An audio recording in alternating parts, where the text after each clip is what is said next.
Okay, I'd like to call the meeting to order. All right. Please stand for the Pledge of Allegiance. That's what we're doing. Keep moving the table, sorry. I pledge allegiance to the flag of the United States of America and to the republic one nation, under God, indivisible, with liberty and justice for all. All right, before we get started, I just wanted to acknowledge that we have had some loss here in our community in the past couple weeks. We had a longtime employee who wasn't currently working for us pass away, and then we had somebody pass away this weekend. And so I just wanted to read a statement about that. It is with great sadness that we share the passing of Bonnie Partridge, a longtime and valued member of the Slate Valley Unified Union School District, and most especially the Castleton Elementary School community. For more than 30 years, which I did not realize, my kids had Bonnie, and I remember her well. For more than 30 years, Bonnie served our students and schools with dedication, care, and compassion. As an instructional assistant in Castleton Elementary School, she made a lasting impact through the relationship she built and the support she provided each day. Her loss is deeply felt across our community. On behalf of the school board, we extend our heartfelt condolences to her family, friends, and colleagues. Please join me in keeping them in your thoughts and in honoring Bonnie's legacy through our continued work with students. Thank you. So I just wanted to acknowledge that, what's going on at Castleton. So thank you. All right, on to our agenda. Consent agenda. Can I have a motion, please? So moved. Second. Any discussion? Nobody's going to question that last day of school, huh?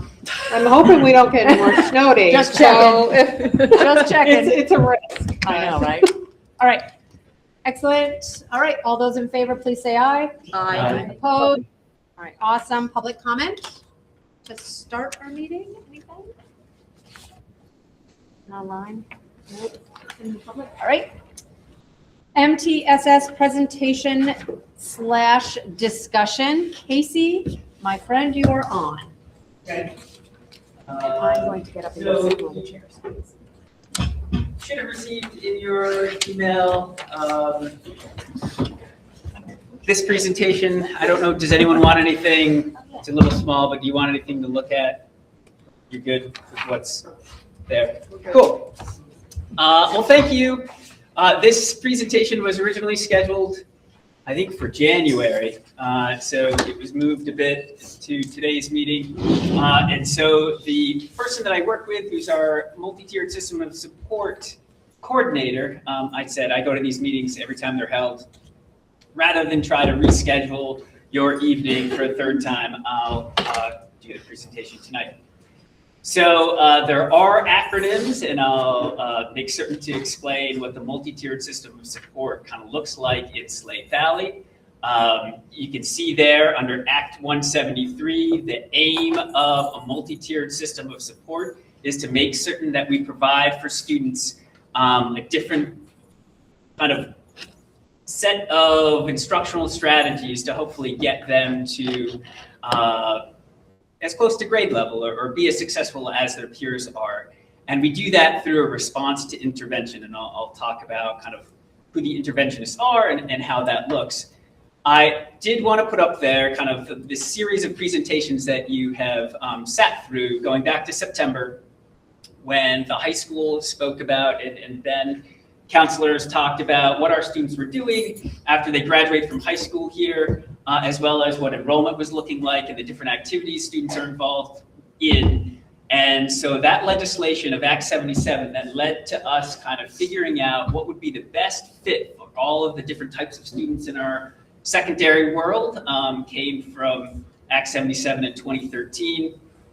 Act 173, which I'm going to talk about a bit more here, of 2018, and then I spoke about Act 139 when I shared in November about student outcome data, and that's the legislation that asks us to specifically use strategies to teach literacy to K through third grade students and make certain that we communicate to families how students are progressing based on different tools we use. I will just say this once, and then I won't say it again, but when Act 173 was passed, there was a bit of time where we had some upheaval in public education. And then in 2022, there was a study committee that the legislature put together, which said, hey, we want to revisit the weights that are given to certain students that often benefit from a multi-tiered system of support. And that different weighting was going to go into effect for FY25. That was the year that we voted 5 times.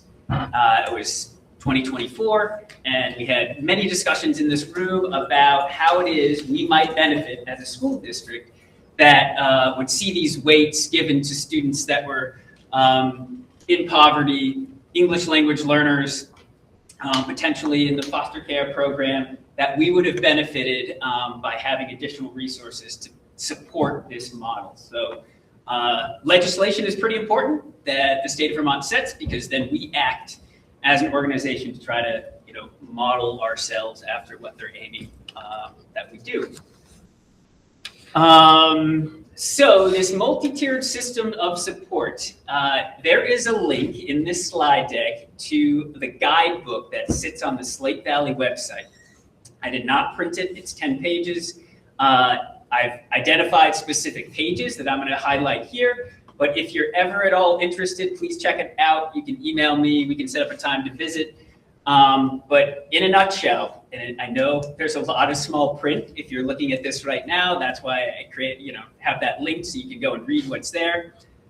This honeycomb and all of these different pieces is meant to provide all of our students with what we call educational equity.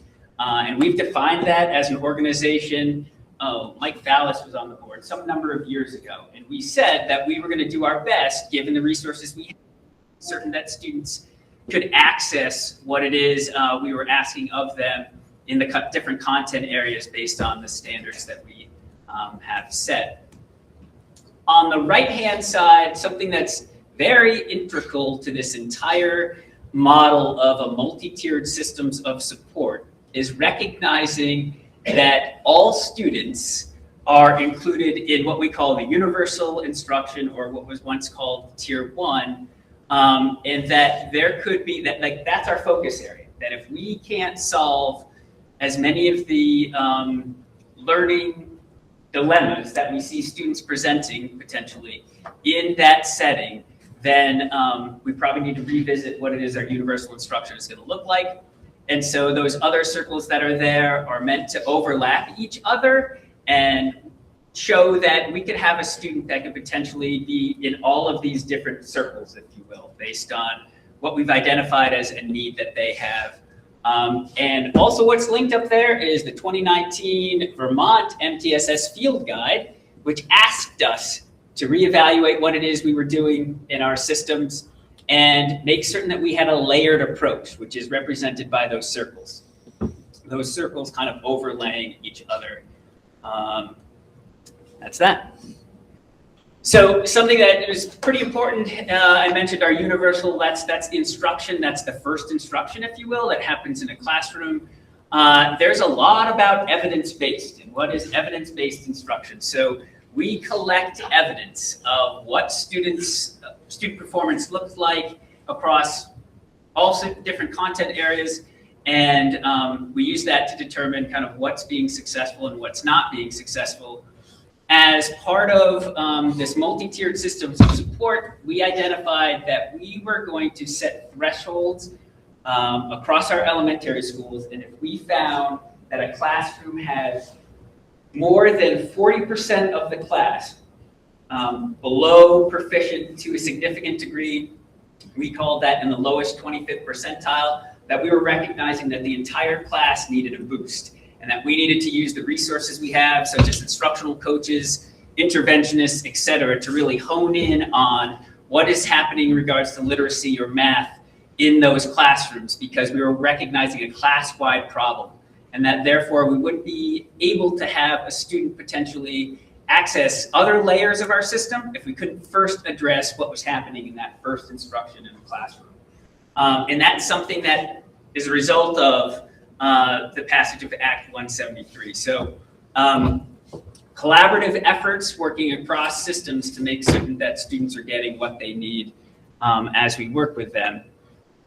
So something that I sent as a link, and I do have copies if anyone wants to look at them now, and I can pass them around because it's probably hard to see, is the introduction of something we call a student concern form. So something that we recognized, again, about the classroom instruction that happens with the classroom teacher before going to a response to intervention, which would be facilitated by an interventionist in that tier 2 or structured supports, was that we wanted to make certain that we had some more brainstorming going on about what could happen in a classroom with a classroom teacher. And so the student concern form came into existence a few years ago, and it's shared between principals, EST coordinators, our MTSS coordinator, and myself. And it really asks us to get together with teams, kind of slow down and figure out what we do in a classroom before jumping to something that would have us accessing resources outside of a classroom or something in additional support. So those tiers or the kind of layers that I showed in that first image that had a bunch of circles, it's spelled out here. Again, if you go to the link of the Slate Valley MTSS guide, you can see specifics in those different layers, or as you can see, we've identified tiers to say consistent with that language.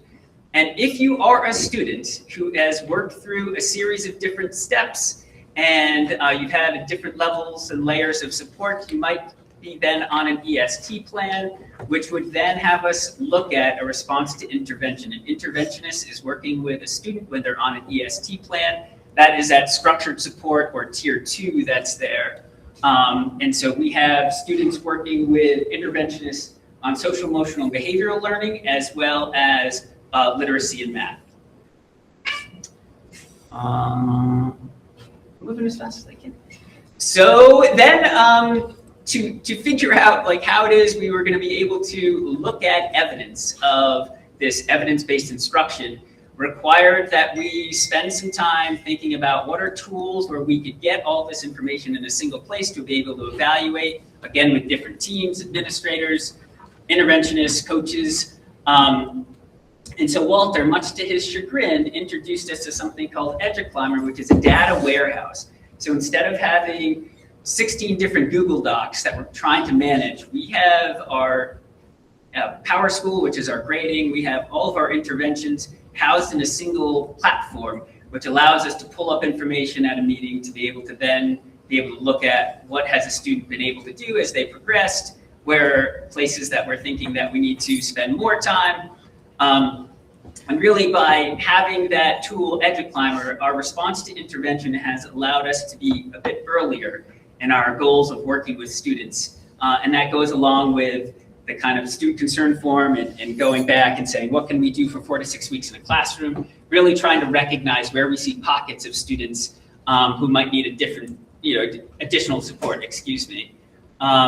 That image on the right, and I did include this in my part of the annual report. I don't know if any of you happen to look at it, but I listed all of the different assessments that I collaborate with administrators and teachers to gather evidence, to gather data. And if you were to look at that, there's a list of quite a few, from gradebook to screeners. Star 360 is what we use. All sorts of tools that we use to progress monitor to figure out where students are in our response to intervention in this multi-tiered system of support. How would you know that this was having any success at all? So for the first time this year, using Brooks' goal, which is to increase measurable student learning to reduce achievement gaps or something? Pretty good. Kind of. Yeah. We said that we would create a goal where we would progress monitor student growth percentile and proficiency. So we've been recognizing, which is the goal of RTI, that you're seeing students respond to the intervention. And we're seeing that there's growth over time based on a rate of improvement, which is saying, hey, students are being successful, but they still might be below grade level. And we know we have students entering at all different times into our system. And so we, this year, started to progress monitor kind of both of those data points. And so what you'll see here is, and I highlighted grade 3, just because I know I brought that up before in terms of, the Act 139, and the governor brought up the Mississippi Miracle and all that sort of stuff in Mississippi. So if you just looked at grade 3 for this moment, you'd see that we have 4 students out of 8 that are growing, but 0 that are proficient. At grade 3, we are trying to move all of our students, in terms of the benchmark screener that we use called Star 360, to take the reading assessment. The early literacy assessment is focused a bit more on decoding. It's read to you. Its best place is in kind of the K1-2 realm. We recognize, however, that we still have students that are working in that space, and so we want to honor that, and so they are still taking that assessment. You will see, though, for grade 3, when it goes to reading and the growth percentile, which is that growth over time as well as proficiency, you'll see 91% of our students in 3rd grade that are achieving one of those 2 points. Yes, Sue? So why the big difference, the 0 and the 91? Where are we losing? It's not losing. When I look at those 8 names, because I know those 8 names, they are working on individualized plans based on specific goals. Okay. Yep. And Yep. 0%, it's not considered proficient if they're still doing the Right. early literacy at Right. 3rd grade. Yep. Right. They haven't achieved it, but they're making progress, and we know the ones that aren't, and we have teams working with those students. Yep. Okay. I would say a huge celebration is the work of educators, interventionists, central office, administrators, support staff, to see 91% of our students being able to achieve the growth percentile of proficiency. You can see how many are actually proficient on this screener in grade 3 with that number of 60, it's 69%, and then there's math for you as well. Something I also started to track is when we have students in response to intervention working off grade level on something with an interventionist, with our tier 2 or structured supports, we actually want to accelerate that growth. When that previous slide I showed you is the expected annual growth, which is set at 50%. When we have students working with an interventionist, we'd love to increase that rate of growth and therefore that rate of improvement. We know that learning is the constant and time is the variable. Sometimes students aren't able to go as fast as we want them to go. But what you'll see here is how many of our students were able to meet a student growth percentile, that's the SGP, of equal to or greater than 65%. So that is accelerating growth beyond what's expected in a given year as it relates to reading and math and then early literacy. And so you can see as well up on the top, sorry, I was talking about what's on the bottom. What's on the top is if we compare the rate of growth and proficiency of EST students to non-EST students. EST students are those students working with an interventionist at our tier 2. And so you can see kind of the success those students are having. And again, the early literacy, this benchmark screener that we use called Star 360 has a funky thing that it does with early literacy to reading. So sometimes we have students taking the early literacy and the reading. So those early literacy numbers, as I look at them quite often, isn't anything to panic about when you then look at the reading and see the EST performance there. And I think that's my last slide. I was told 15 minutes. Can I ask a question? You can, but you told me to be 15 minutes. How was that, Patrick? I was nervous about being that brief, because I'm not. So is this slide essentially saying that our kiddos who are not on grade level are making more than a year's worth sorry. of? Yeah. So we're closing the gap faster than expected. Right, with some of, I mean, yes, that's what this is showing. The bottom half is showing kind of an accelerated rate of that growth. So closing that gap, yeah. The top is comparing just those students who are on ESTs to those who might be on IEPs or 504s or not on anything at all. So really on that top part, I think the focus should just really be on the EST performance. because that's ultimately where we're trying to put additional resources to try to grow our students. And we expect all students to grow by, for example, that year's growth. So if we're trying to close the gap, Right, we need this them is to the grow Excel. by more than Yep. that, so that we can continue to close that gap. Yeah. Okay, and I know I went through that quickly. I know there's a lot here. Please. I just want to say Just reach thank out. you that it appears you're trying to be very transparent about where we're at and our goal is where we're going. And I thank you Thanks, for Sue. that. Thank you. And I should have said this, but any principal, a lot of folks do this work and are in the meetings. And they, Can you go back to the slide before? So it only goes till 9th grade, and there's a reason for that, right? oh yeah, Because for that's us. the last grade For us, yeah. for the state of Vermont Right. So that we narrowed is it. tested in English and math.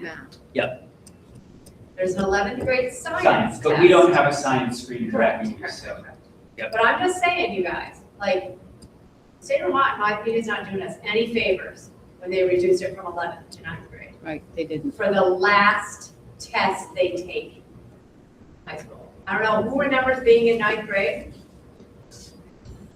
Young gentlemen, maybe some young females, but they aren't so serious yet about your education and kind of what you're doing on a daily basis. So I think it's pretty challenging to ask our schools that we kind of base kind of information on that 9th grade year as our like, because unless we decide to use SAT, ACT, something else that's normed nationwide, we Not gonna really know. don't know. We don't know. We don't know. I mean, we can hope, right? Yep. But we have no like just kind of common benchmark, Absolutely. common norm test, so. We're failing I our just wanted to children. point that out. We're But failing our Vermont, children. yeah, not helpful. And as Julie, and I mentioned Yeah. this when we spoke back in, I think it was November when I talked. The norm reference part of what we call STAR 360, different from the criterion referenced assessment, VTCAP or Cognia, which kids are going through right now. They're different in that, in terms of how a criteria is set and you either achieve it or not, versus this is something that is compared to the norm throughout the nation based on your age, based on, your grade level, and what performance has been recently as they calibrate things. So tools are different. Why I went back to this slide is just on the right. You'll see, and again, I mentioned this about the annual report, we give assessments often. Cognia VTCAP happens once at the end of a school year. So we're progress monitoring in between these assessments when I mentioned before about when we identify a class that's 40% of the students are in the lowest 25th percentile. And so we do a lot of different things. And I'm just mostly talking about academics, but we do a lot of similar, and I put it at the bottom with our social emotional screener and our habits of work, different things that I spoke about in December, whenever it was. Sue. So do we have parents asking or questioning us about the kind of like the last of the testing in 9th grade? Do we have parents coming forward and saying, gee, I really still would like to know? We don't have that happening. Not that I know of. No, not that I'm aware of. Okay. I mean, I just wondered if that was not a lot we can do for them about that, but just wondering if they're concerned and did they bring that, make their voice heard about that? Help prepare students. How often, if ever, are we asked to participate in any NEP? Oh, Nate. Yes. We're involved right now. We're done with it. All done. We did it every other So- year. Every other year? Every other? Except during COVID. If you get chosen, we were chosen this Right. year, we were chosen 2 years ago when they did it. But I don't Okay, have so, it. so that goes up through 11th grade, correct? No, It does it not. was 4th and 8th. 4th and 8th. Did it used to? No. So I Not think since I've been in public there is a education. there is a 12th grade one that's never reported on. Like you can find in the federal registry that they give a 12th grade one, but there is no data, they don't share it, they don't put it out there. Is it disaggregated by school? No, it's the Put national together with the report. state? Yeah, national and state. We don't get any individual results, any No. student results or any state. No. Nothing back from you. Well, I thought they did have state results. No. Oh, state. State. Well, They give have state. Yeah. Statewide. Yeah. That's why it's hard to motivate kids to take that assessment. Yeah, Right. and we have a lot of families that opt out of taking it. Yeah. So we Right. don't have, not all of our kids take it. And very rarely do all the kids we have take it in a given year. Because most of The- the time, a subset of our schools get picked. That's what- Patrick and Orwell for 2 years ago. This year, it was the rest of the district schools. So it's not that they do all of fourth grade in a district in a given year. They'll select what fourth grade. So it's not a great, I hate How to do get, you- I'm not trying to get political here, but when How you, those, apples don't. and Scott was great, we had a forum and he talked to a gentleman who was talking about those scores and he I was next to you, you said, it's just 1 point in a kiddo's life. And I spoke to him afterwards and said, not only is it that, but, and I told him kind of all, and Julie had already been in communication with him and stuff. It's unfortunate that that is being used in ways politically when it's not representative. And I'd say, you can tell folks to reach out to me if they're curious about how the student performance is going. Students are performing well. Are there places we would like to improve? Certainly. But we're seeing tremendous growth given the resources we have available to us across our schools. And it's something to be proud of, for sure. Thank you. Thank you. Thank you, Walter, for the database. Yeah, It thanks, sounds Walt. like you love it. Oh, absolutely. Anytime Casey's involved with technology.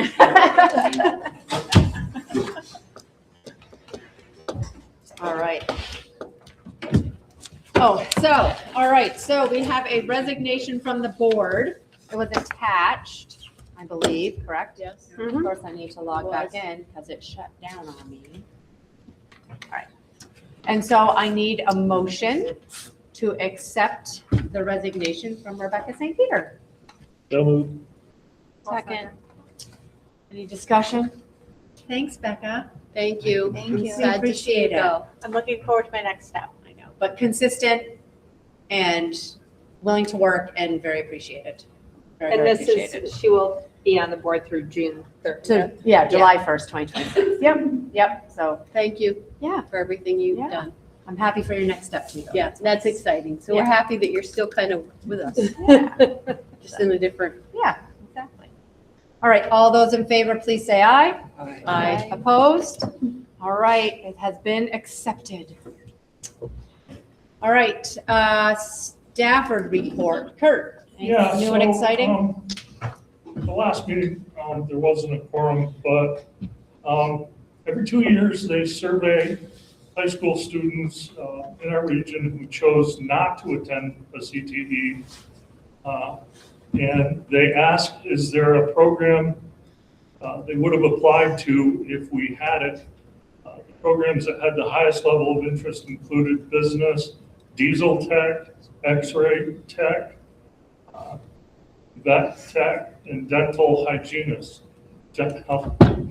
Hygienist. Then they cross-reference with the Vermont labor market data. They found that all these careers are in demand and growing. But they felt that the best combination, I guess, was dental hygiene.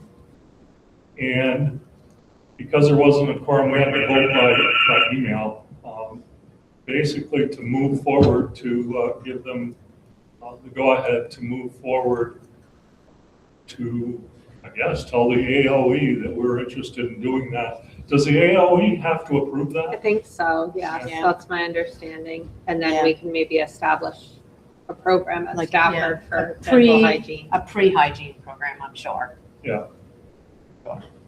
So They did that's what have I dental got. assistant. What? They had dental assistant there many years ago. Yeah, but this is hygiene. I know. That's a whole different. Whole different ballgame. Shoot match, so, yeah, okay. All right, cool, interesting. And when you say they survey, Kurt, is that like out to like all their sending schools? They send a survey and have the students do it? I'm assuming so. They said Okay. in our region. In our region? Okay. Yeah, I assume. Did they, I'm just curious, you might not know this, did they give kids choices or could kids just type in what they were thinking? Right, like did they feed them a list of what would you like Was to it see? open-ended, in other words? Yeah, I yeah, don't know. okay, That's a interesting. good question. I don't know. But I'm just I would wondering, like- imagine they probably gave them choice. I was gonna say, what kid I comes think up they with dental chose- hygienist? Honestly, I'm just being very honest. Like, what kid comes up with, I want to be I in a don't know. I have a lot of middle schoolers that are saying it. Well, it's coming definitely, popular. it is. They're starting to figure it out. It's a 2-year degree for a good Three. salary. No, it's 3 now. It's 3 now? VTSU Randolph is now 3 years because 2 Oh, years Williston. felt. Yeah, it was Wilson at Randolph. It's too condensed for 2 years and they weren't getting through everything. So now it's a 3-year program. Interesting. All right, thank you very much. Any questions for Kurt about Stafford? Yes. Please no. Well, you never know. All right, letter to the governor discussion. So this is going to be a very broad discussion, okay? I believe Brooke shared with you the statement that she wrote, and I hope you all had a chance to read it. She put into words a lot of what I was thinking, and I really appreciated that. Very good. So that was great, and that got sent to, They sent it to legislators, the governor, and Secretary Saunders. okay. So those people got that. And then, of course, I think we all listen or we all hear the rhetoric coming out of the state right now with the yield that passed out of the Ways and Means, right? So there's kind of a new yield floating out around there right now. Still needs to actually be approved by both bodies, correct? Right. Okay. Then there's the conversation about the 75 million or half of the 105 million that he was, or something, 150. I don't even know what he's doing. 105. 105. So he's going to try to use 75 this time or something, and then the rest next year, or there's just conversation. The governor wants all of that Okay. to be used this year Okay. to lower taxes. Okay. I think there's conversations with some legislators around using a third over the next, so there's some different. Okay. But what Things passed going out of House Ways and Means was using half this for 27 and reserving the other half For 28. for Okay. 28. Okay. And that's what finally passed. And the vote was, I watched it today, everyone Okay. watched it this last week. It was a close vote. I think Okay. it was 6-5 Yeah. coming Okay. out of House Ways and Means. Okay. So there was a lot of discussion. Yeah. about it. The 75 million would bring I think the estimated 12% increase to 7%. So this is Statewide. exactly, It's an what you average. just stated is exactly why I am so annoyed by the rhetoric. Not you, I'm just saying annoyed by the rhetoric. Because they put out there that 12%, and we get people like the constituent you brought up today, there's like, oh, is it this on top of the 12%, right? Like there's so much misunderstanding about what is coming out of the state rhetoric-wise about how it affects Slate Valley. And so when he comes out and says, or we get something that says, oh, now we've taken that and it's now 7%. Well, that's an average. Right.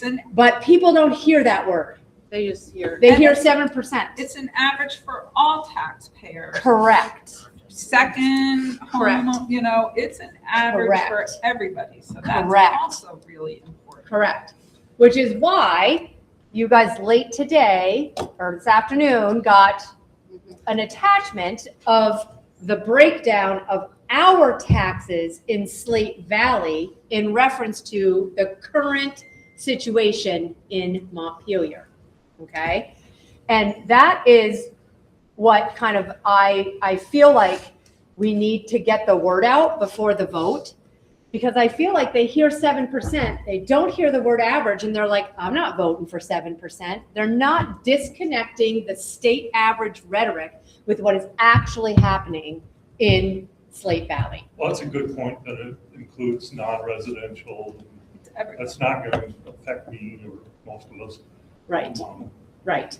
Walter, I just sent you the slide. Is there a way that you can pop that up? Not easily. Casey Oh. could. He's got a hardwired connection right now. Or you can stick it on there. Get Alright. rid of Cheryl now. So anyways, I just really think that as school board members who've been working diligently to be transparent about what we're doing, to try really hard and really deliver the best we can with what we have in the formula and the situation that we are forced into, that we work really hard to connect our constituents with what is actually happening in our community with our tax rates. Because it is far from what is being discussed at the state level.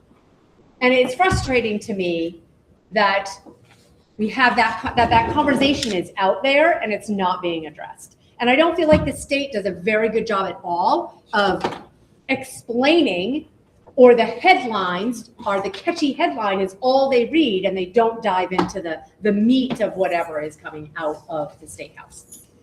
So in the vein of kicking the can, there's also a proposal in the legislature to freeze school spending for 2 years until they can figure all this out, which you know they're not going to do. But, right. We would be, it would be challenging for us to freeze our spending for 2 years.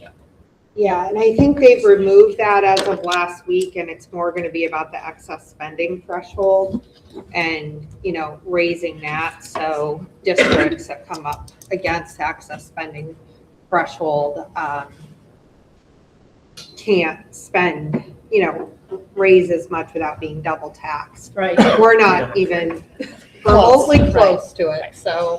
But this is what I think we need to be talking about, which came in your email today as well, so you should have it. It's all, go ahead. And I was gonna say, last year, all towns, in some towns like West Haven, had a 20% tax decrease in this district. So the taxes have been going down. And Fairhaven and Castleton are expected to go down again. So I think this is what we need to be sharing. As you can see, West Haven, which we all know has always historically has fluctuated with it, even when we were a supervisory union, even has always fluctuated just due to their nature of their population and their land and their selling. They haven't had. Yeah, there's a lot of reasons why they fluctuate when it comes to CLA and property prices and all that jazz. But Reevaluations. yeah, and so if you look, like that's where we're at, and that is not bad. When you look at our surrounding towns and what they have for an estimated tax rate, we are by far looking really good comparatively.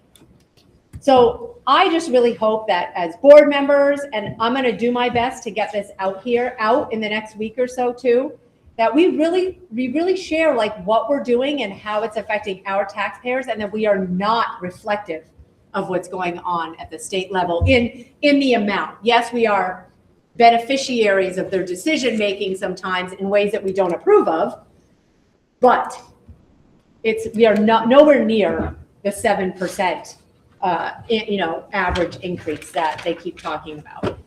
So that's kind of what, so in that, thinking along that vein, I believe that's where we need to spend our energy and our time right now in our communication. And then once we have a budget, we can start focusing on talking about what we think for next year and really making our opinion known as a board to the governor and to the state of not continuing to buy down the tax rate, not, some of the things that we're not happy with. But I think this is the message for right now, for what's going on right now. Does anybody have any questions about this? Because it's really important that we can all explain it to our constituents and understand it. So now is the time, or even after, if you don't want to ask in public, but reach out to Cheryl and ask for an explanation so that you can explain it to people when you see them in Shaw's or Dollar General or at Wooden Soldier. Yes. Or Janice's restaurant. I just don't know how to communicate it when, it's the same, we have one community member here tonight. I know. We have 5 at our, so is there a way that we could maybe, I don't know the right way to communicate this out to everyone. Obviously we can chat with people, but I think the majority of the people that I chat with on a day-to-day basis already are in support. And so we have to figure out how to get in touch with the people that aren't in support. And I don't know how to do that. Yeah. So I get that. I don't know if there's a way that can we draft a statement that we could share that as a board, we say this is our view and then we post, like, or could we post something on Front Porch Forum? Yep. Or something so that we could share it, but then it's not against the rules of like us posting as an individual school Right, board member, right. but like as a board, could we, I don't know if that's possible. We but will have that to you by the end of the day tomorrow. Yeah, We're working on it. okay. That's one of the things we're working on. It's like a press release that shares when the voting is, what our actual tax rate looks like, kind of maybe a little historical blurb in there about how we've been going down historically. So yes, we're working on that. Like something to go in the Yes, papers. correct. Yep. Yeah, the draft. Can I just add, can you hear me? Yeah. It's Patty. So I totally agree with what Janice just said. And I'm wondering also if we could have some kind of figures, and I'm not sure how difficult this would be. This is just like off the top of my head right now, but some kind of figures as to what it costs the taxpayer or how it impacts our taxes when the governor is using monies to reduce our taxes. That didn't make sense, but you know what I'm saying? So as people are determining that they're going to take money out of somewhere, whatever that might be, to buy down our taxes on the educational side, that's negatively impacting us in the future. Right. So I do not believe that this reflects that, does it? That reflects the buy down. Well, I'm just saying that it reflects Yes, it does. money's being spent overall. So when they have conversation like about freezing freezing our budgets or something of that nature. I mean, these things all are part of what I think is really challenging for anybody to understand in our state. I mean, those things are so complex that, to Janice's point, if we have some rhetoric that's very, my husband tells me this all the time, you got to make it really easy to understand because the average person doesn't work, with this information. So how can we make it just like bulleted, very easy to understand for me as well as everybody else? So my thought to that, Patty, is I get that, but I don't know if in this circumstance, we want to convolute it even more by trying to say how this is affected by a buy down. We might want to wait till after we pass a budget and talk about next year, because from the way it's going, it looks like they're going to buy it down next year too. And that's when we can make more of a stand than in a week and 2 days. Because of last year's buy down, we were already in the hole. Correct. Having to make up, was it 7%? Mm-hmm. Yeah, the entire. That's what I'm saying. Right. Yes, right. So we were already in the hole 7% because of the artificial buy down. Right. So we're going to be in a hole again next year. Shouldn't be 7%, but that's what keeps happening. We're in that cycle, just like how we use cash to open, right? To put with our budget. It's this cycle. So if 1 year we don't have surplus, we're gonna be in trouble. Right.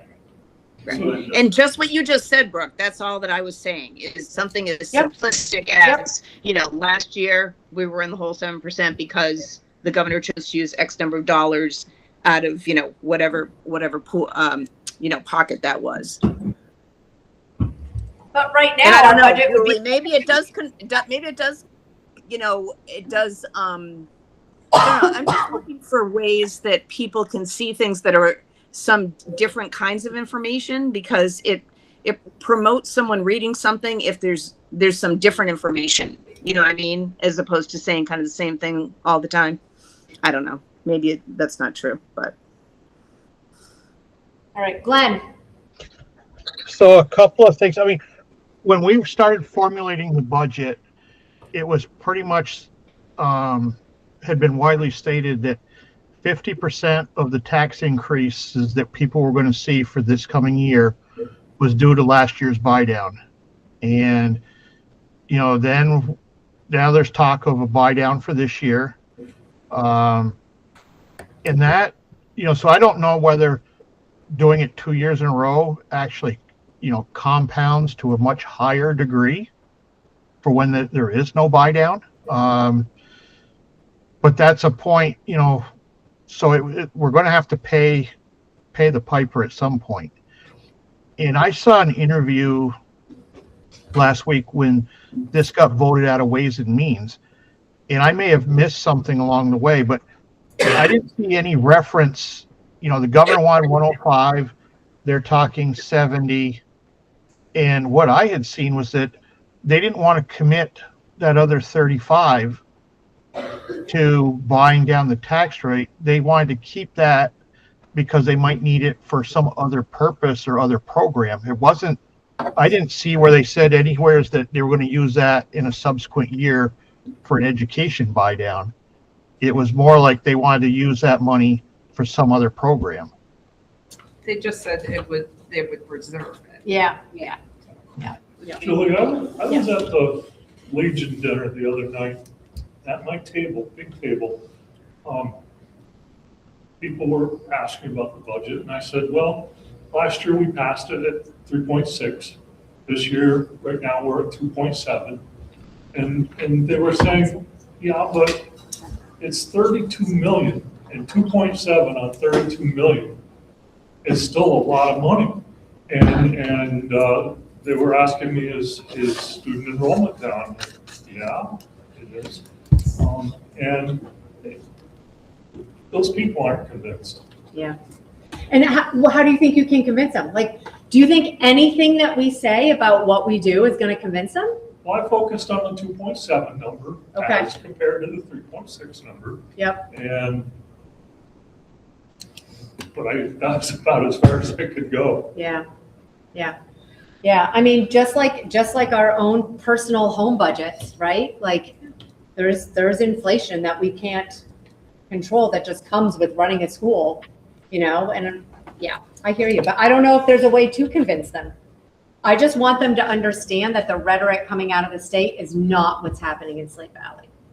Are we going to make it through this oil crisis this year? The rest of This year, I just had the tanks filled in all of the buildings a couple weeks ago, so we should be good for this season. And we still have some funds left in the oil lines in the budget, so. But are you afraid we haven't budgeted enough for next year? Possibly. I think, I'm afraid. I think everyone is. Personally budgeted, enough for my, When you talk about budgeting, and I know a question came up about surplus.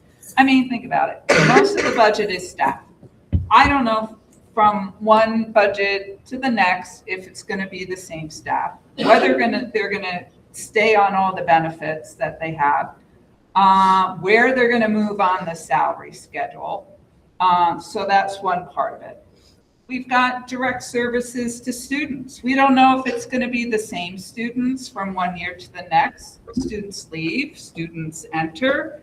So, we don't know. We're budgeting with what we know at the time, and then things change. And we can't hire staff, or students leave or don't require the services that we had anticipated. How many substitutes? How much are we going to pay for substitutes in any given year? I've got to look and try to guess how many, so I have to predict how much staff are going to be absent, and do we have enough budgeted for that? And may we have to raise the rate because we can't get substitutes. So I have to consider that. Professional development. How many teachers are going to decide to continue on their educational path and take more courses? I don't know for sure what's going to happen there. Transportation.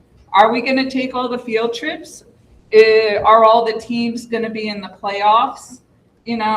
There's so many variables in a school district budget because you're dealing primarily with staff and you're dealing primarily with students, human beings, where a lot of things change from year to year.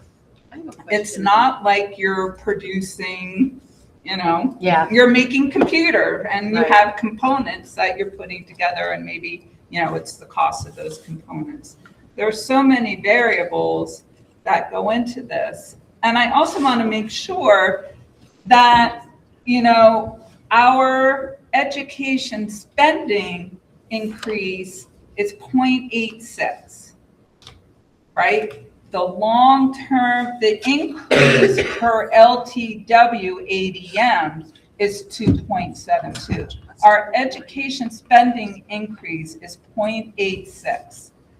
And so that, you know, that's the beginning. That's where our budget starts. That's our expenditures less our local revenues. So that increase is 0.86, less than 1%. And I would also say, you know, to the folks that, you know, say that our enrollment stat, yeah, we cut another 14 positions this year. However, just because we might have 5 less second graders doesn't equate to a full teacher that you're cutting. So, and unless we're going to close schools, which the board may want to consider moving into next year, you still have the it doesn't cost less to heat it because you have 5 less kids in the school. So I think, you know, we really have to take in the whole picture, but 14 positions, I think, is Reflective a of a student huge decline. response to decline in student enrollment. Sue, you had a question? Kind of about, so back to like budgeting for busing. Right. Okay. And when we're busing kids to state championships, I had a parent approach me and say, why are we paying for premier buses? We don't, We don't, right? Isn't that Correct. like the booster club Correct. or somebody else covers Correct. that expense? We provide pay Betcha. we pay the cost of what the bus would have been for With Betcha Yeah, for okay. student That's what transportation. I thought. And then the parents raise the cost of the Because they're like, okay, the difference. budget, and then they're like, we see a premier bus bring kids back Yes, in, we you know, don't do rooting and that. tooting, and I'm like, oh, but I don't think we are paying that. We're paying, you know, Yep. every, Do you think, and I'm just asking this honestly, but people don't understand that. Right. They see the premier bus come Right. pulling in, So, and then so I some kids think came in that's on when we Betcha. really have to like develop trust with our community, and Yes, folks yes. really need And to how do we assume do good that? intentions Yep. and ask questions. Right. How do we do that? but do you think people really understand that 32 million is for the whole district? Or do you think people still think about just their town? Or do you think we've done a good job of them understanding that it's the whole district? I think so. At this Okay, point, okay. I hope so. I hope so. So, I mean, because we I don't vote still, for any other budget, for any other parts of it. right? so. But back in the day, when they voted, we'd vote for Fairhaven, and then we'd vote for our individual town. They probably didn't add those together in their brains when they were voting, right? They looked at the individual and the individual. So I think too, again, just that messaging that this is all of us. It's not just one town or one school. So, yes. Is Scott. the proposal to raise 32 million and change from the 6 towns, or is it 32 million when you include state and federal money? So we said. Are we really It's a really asking? good question. 32 million is a lot of money. Are We really asking- do not raise 32 million in taxes. We are a beneficiary of the statewide education fund. How much are we asking to raise about? You know? 'Cause that could We be are, useful we're to just Kurt when he's at asking, his we're just table. asking our homeowners to pay their taxes. I don't know how much it actually We had a raises. slide on that last year, and I think Could be Right. less I than think 10 it's years like ago. maybe 15 million. I'll That's bring it up. Half is what. And then you so get we the rest from other Send Kurt back taxpayers and in the tell him state. Right. So we raise half and we get the rest from everybody else in the state. Magic, yeah. Yes, so we do not raise 30 Because magic, it's- right? because Scott? it's Nor a does Chittenden County statewide. raise all of their money Right. either. Interesting. It's all put into. Right, and But we then have some Stowe local overpays. revenue too, right? Right. It's So we have- 27. They pay more than they need. Right there, they complain about that. Hey, Julie. So, yeah. Well, this is a question for Cheryl. So on this 6-year tax rate that you shared with us in the Uh-huh. email, Mhm. just to make sure I understand, so I live in Hubbardton. Right. So over 6 years, this is saying my tax rate for education has only increased 8.72% in total over 6 years. Yes. With an Correct. average of 1.74%. Right. Correct. Correct. So I feel like this is a really interesting I know. slide I know. because one of the things I hear all the time is that the majority of the taxes and the increases come from education and not the town. But when I'm looking at this, this says the education rate has increased 8.72% for Hubbardton, but the municipal rate has changed 26.11%. Correct. And Over 6 years. And Over if 6 you look years. at Fairhaven, you've had an 8% decrease, and then the municipal rate has increased 35% over Correct. 6 years. Right. Correct. And I think it's a little tricky to compare that because in some of the towns, like for example, Hubbardton, your municipal rate is lower than the school tax Yeah, rate, and right? I understand that. Interestingly, in Fairhaven, last year, the municipal rate was higher than the school rate. Yeah. For the first time ever, it's one of the only ones in the state that's down there. So it's a little, the comparison is a little tricky, but if you're just looking at purely at rates. Purely at increases. Right. Right. Purely at just the. And it's not about us versus them. It's about understanding the big picture of your tax bill. For sure. Right? It's about totally understanding that, yes, you pay education taxes if you're a homeowner and you pay your municipal taxes. And granted, obviously, they're two different budgets built for two different reasons, covering, like, we don't pave things, they pave things. I get that. But when you're looking at increases over time, yeah, Fairhaven's quite the example of minus 8.33%, and their homestead rate has gone down for their education tax. 35.68% is what their town taxes have gone up. So we don't have much time left, but how can we get this out there? I mean, I don't think we should try comparing to town right. because there's too much, towns is too variable within themselves. I mean, if Yeah. one town could buy a fire truck one year, Yep. or could do this, or could do that. Yeah. I think we Right. should leave the town part out of it Yep. because it's too much to try to tell anybody. Yeah. But a lot of people just, the rhetoric you hear in the store is, Yeah, the vast majority of my taxes go to education, not my town, Right. but just Not for the understanding the fire truck. relationship between them and what they're doing, I think is important, but I don't know if it's our responsibility to If be you the took ones all to of our share towns that. together, then it might not look that way. But Right. it looks that way because your town budget, like Orwell's town budget, is 2 million, 2.6 million. Right, It's a lot less money. right. Yeah. Yeah, So, Yeah. right, you know. right. Yeah. It isn't an apples and apples. It's Yes, just correct. The tax rate, Fairhaven's a little interesting because Yep. where the rate is. And obviously, as reappraisals occur, Correct. it's kind of hard to make Yeah. these comparisons. Yeah. So I try to be careful about that. I mean, you have to recognize Castleton and West Orwell Haven's been had how long since they've had a reappraisals. reappraisal? So it screws up Yeah. that long range comparison. I just think we have to be, like, just really make sure that we understand what's happening with the tax rate and that we understand and can explain when need be. And we are working on getting information, putting something together to send to you guys and to put out in a press release that kind of reflects what's happening in Slate Valley. Okay. And I think that's just really important conversation to have right now before our vote so that people understand their place in this convoluted system that we call education funding in the state of Vermont. So, and I don't think we want to. Oh, yeah. Okay. There's a hand raised. Okay. Oh, Glenn again. Go ahead, Glenn. I think one of the other issues with this is that the CLA does not apply to the municipal tax rate. And so even though, but on the education side, our tax rate that we start off with keeps decreasing.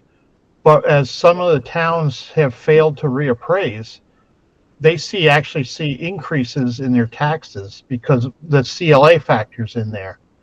And so when they don't see that same increase with the town, because the CLA doesn't affect town taxes at all, I think it just adds more confusion to the whole thing. Yep, very true, Glenn. Thank you. Thank you. So my goal with the letter to the governor is, yes, I think that is due, but I do think that this is the more important message for the next couple weeks till we vote and kind of get that conversation out there. to be able to pass our budget so that we can move forward and looking ahead to next year and kind of how we can affect anything up at the state level with whatever we can, send them in that direction. So any other questions about that? Yeah, Peter.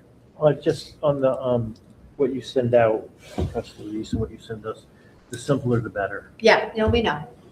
Because I have a lot of people saying sometimes some of the stuff's got too much information on it. Yeah, it's tricky because as soon as we simplify it so much, then people say, you're not being as transparent. Like it's always a tricky balance. We'll try to balance it. And there are 6 towns. I mean, Yeah. how each town is impacted is Yeah. different. So you always Yeah. have to have this table that lists everybody. It's Yeah. not like we can just do one. Yeah. And so it looks like a lot.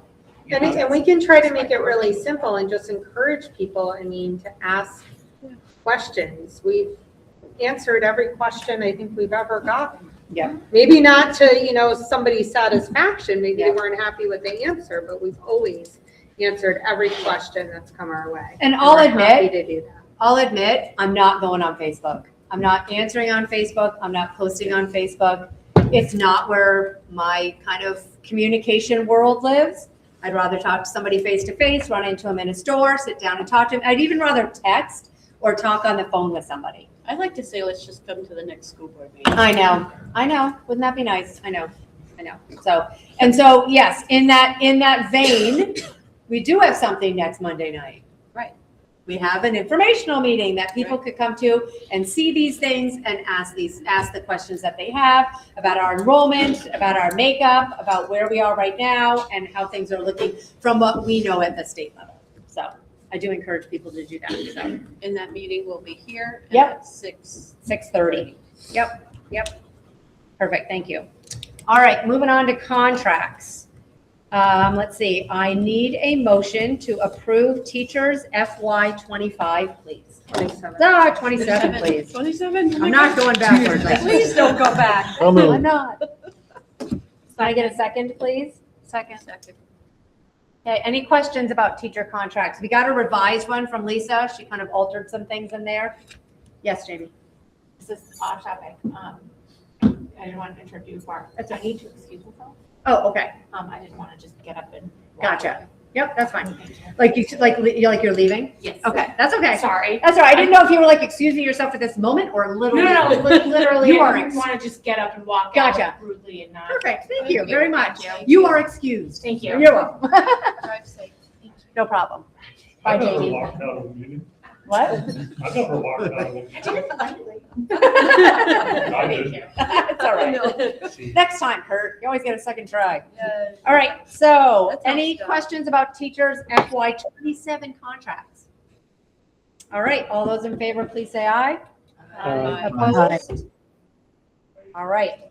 And then I need a motion to accept the resignation of David Gale, school counselor. So moved. Second. Any questions or Yes. discussion? Indicated in his letter that he wants an exit interview. Mhm. I'm wondering if that will be available to board members. It's usually verbal, right? Or is it something you write down? Well, I don't know. we give people who resign like a paper copy, but he Okay. has requested a meeting Okay. with me, and I don't know, I've never, We could probably share it in executive session if we. Well, and it I won't be was- until the I end was of the told- year. I was told a couple of years ago, maybe, that it's usually a questionnaire. Yes, it But I was usually also is, told that it's relatively rare that it's Correct. done. correct. As far as executive session, my next question would be, is it public record or no? That was part of the personnel file. Right, well, I think it, if it's a questionnaire, could possibly, I'd have to talk with the attorney, but he's requested a meeting, not the questionnaire. I would at least want to look at it in executive session. Or a debrief if he didn't do a questionnaire and had an in-person meeting. Because that's what he's asked for. He doesn't want to do the questionnaire. He wants an in-person meeting. Well, maybe he'll do both. Or maybe right? he'll do both, yeah. I want to know what its reasons are. Okay, I'd like to know stuff. all right. All right, any other questions? All right, all those in favor, please say aye. Aye. Opposed? All right. All right, committee reports, building and grounds. Looks like we might need some action. All right, what you got, Peter? So we went over some stuff that's happening. At Benson, we're working on getting the contract to put in the windows. Castleton, there's plans being drawn up for the HVAC controls, which will go over a couple of years. For Haven, we're working on the roof contract, and that's where the action is going to be taken. Fairhaven Grade School. Yeah, Fairhaven Grade School. Orwell, we're working on getting a bid for putting in a new boiler because that one's needs to be replaced. It's been starting to have issues. The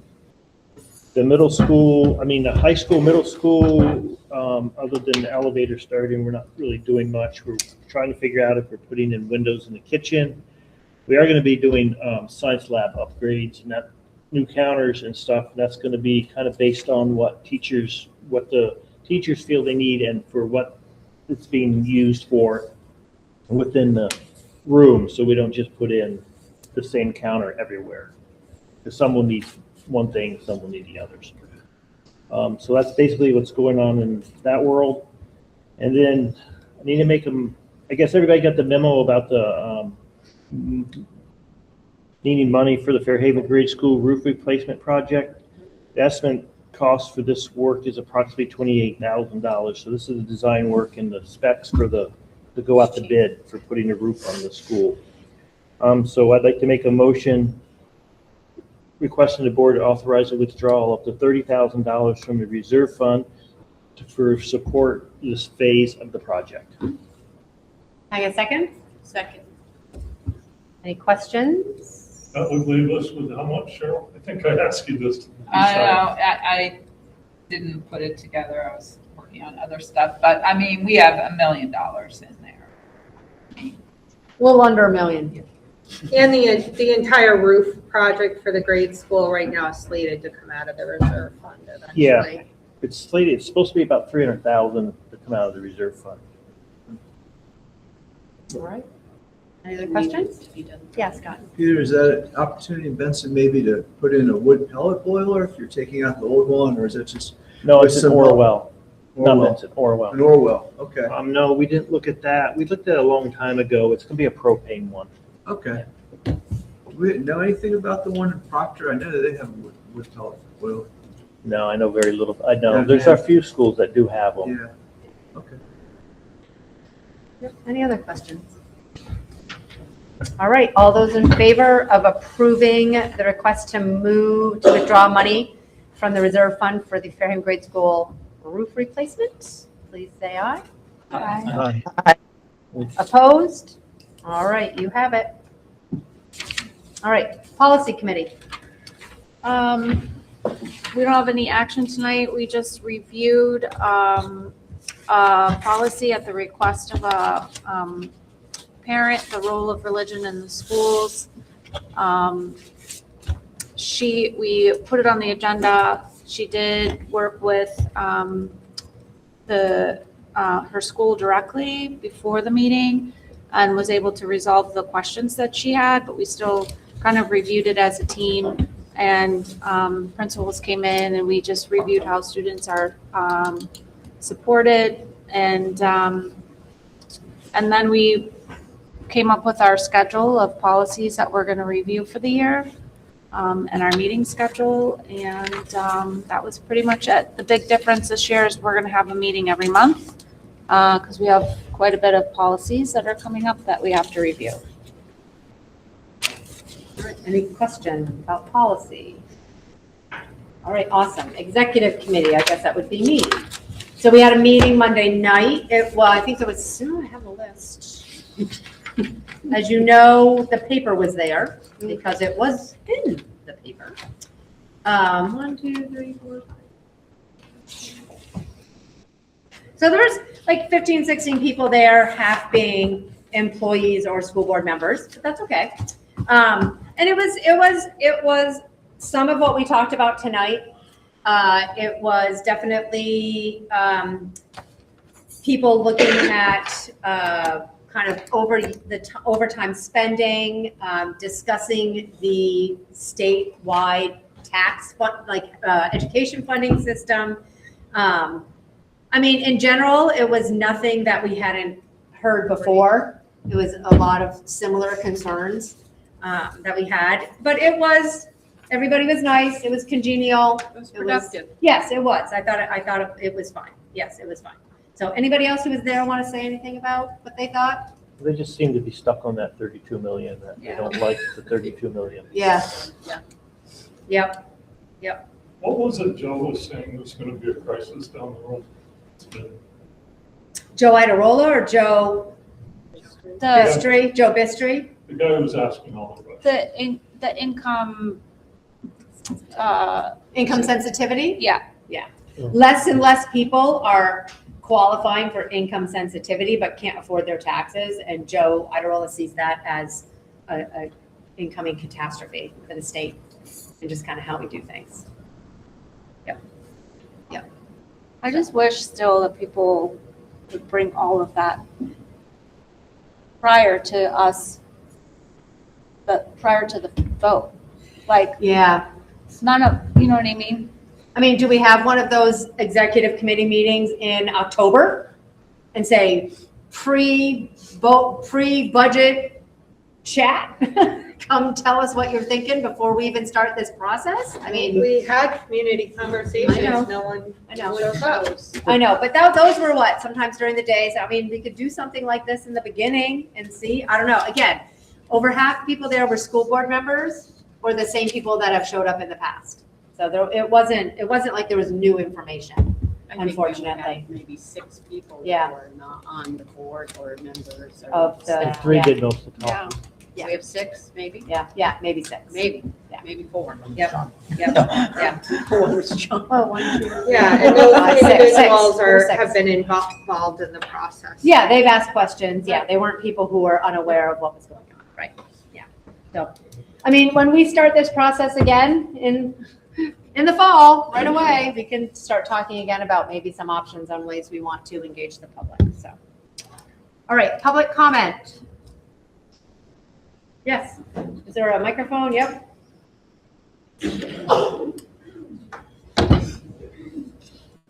Roseanne Van Loo, Fairhaven.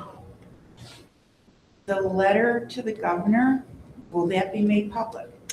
Yeah. Oh, yeah. It'll go in the papers. We'll put it all out there for everybody. Right? That's the whole point, but that's not going to happen until after the budget vote. Unfortunate. Because there already is a letter from Brooke out there right now. I didn't put it out publicly. Right. I'm happy to share it with you. Whoever wants to, yeah. Whoever wants to. Yeah. I chose not Email to. it to me? Yeah, I can do that. Yep. My other question is you had the slide up there that had, it was broken down by town? Yep. And were those numbers, will the new budget have any effect on those if it's passed? Those are the new budget numbers if it passes. If it passed, okay. Yes, that's exactly what those are. And if that yield. Right. Remember, they're so awesome to us that they do everything after we do. So we give you information and then in May, before they leave, they decide whether the information they gave us was what they really wanted to give us. So I will say we're almost always spot on. we're or pretty it's close. Better. We're pretty close. Yeah. Or it benefits us, whatever happens. Cheryl.